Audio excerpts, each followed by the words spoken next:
Now let's go down to Alan. He's in Newbridge.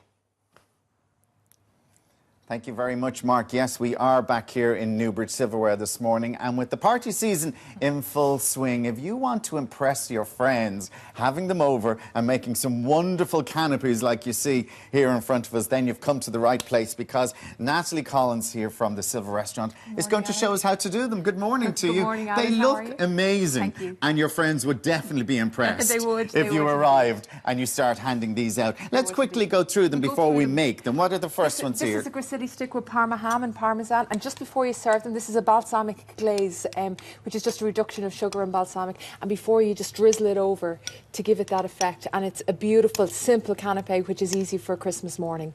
You can do it yourself in a few minutes. And of course, it's easy then to lift them up and eat them, which is important as well. Absolutely, with your little napkin, it's perfect. So is this the turkey? This is the festive season. Yeah. It's the turkey with brie and cranberry with a little bit of chervil on top, which most of this, you just put them together on the morning.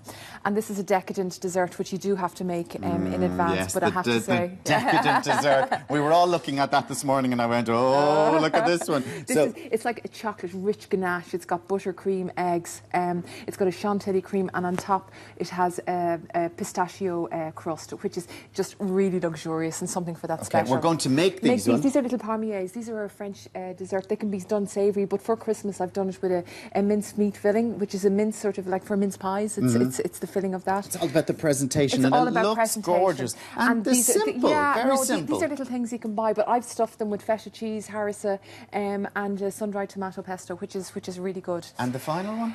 This is, I'm a bit obsessed about Lebanese food at the minute, and this is a spiced aubergine with a lemon pomegranate, with a pomegranate molasses. So slightly different then? It is, yeah, and it's just something, but if you see the jewels in it, it looks like little Christmassy sort of. So people can come here and order these. If they're having a bit of a party for 20 people or over, they can come into you and sort of say, I want all of them for next week. Absolutely, no problem. They do need to order And we'll come into the restaurant here anyway. The restaurant here is absolutely brilliant, and you do a great job here. It's gorgeous. We're able to rent the restaurant out, so we can do functions in the evening and stuff like that, and we can display all these foods. What a better place! No better place than doing it. Okay, so we're going to let's see how we're going to make this. This is just this is our filling. Okay, and what I do, you have to mash it in really tight. Yeah. And the whole secret of these is to get the tightness into it so that they don't break up.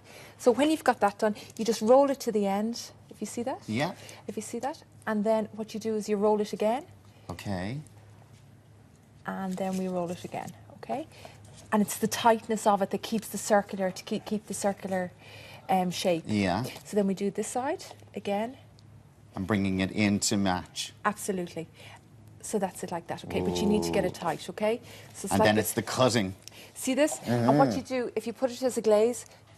Put a bit of glaze, a bit of egg. It's just an egg wash. Yeah, it's just an egg wash over it, yeah. And then what you do is you need to put this in the fridge to let it set and harden. So, as I said, this is one I made earlier. Okay. So we have one here that you've set and hardened. Yeah, that's it here. And I'll just show you, sorry. Here it is here, and if it's hardened, so you cut it then about 1/4 of an inch thick. See, otherwise, if you cut them straight away, they'll... So we're not going to use this, so I'll just show you there. So there they are like that. Yeah. So how long do they go into the oven for? They go into, it depends on your oven. Roughly, in the ovens here we use 160, but at home roughly around 180 for about 12 minutes. And you put them onto your greaseproof. You must have greaseproof paper, or otherwise they stick. Okay. You put them like that on it. So only for about 12 minutes. That's it. And like this is, but you can have this in the freezer, done now, ready for Christmas morning. Exactly. Do you know what I mean? So it's all about the simplicity of I would say ready. The smell of that then, beautiful. when the oven and coming in, and the guests arriving, and then you just sprinkled a little bit of powder and dust over it, did you? Yeah. For these, you just put icing sugar in it into the oven, and hey presto. Hey presto. And these you can do them the day before, and they are really delicious. Well, they all look absolutely beautiful. And as I said, the Silver Restaurant here in Newbridge is fantastic. If you want to drop in while you're visiting here, drop in for lunch or dinner, and it is great. Natalie, thank you very much for that. I shall be ordering everything, everything, especially the chocolate ganache, the chocolate ganache, the decadent dessert. Thank you very much for that. We've lots more from Newbridge over the next couple of hours, so make sure you stay with us. Now it's back to studio.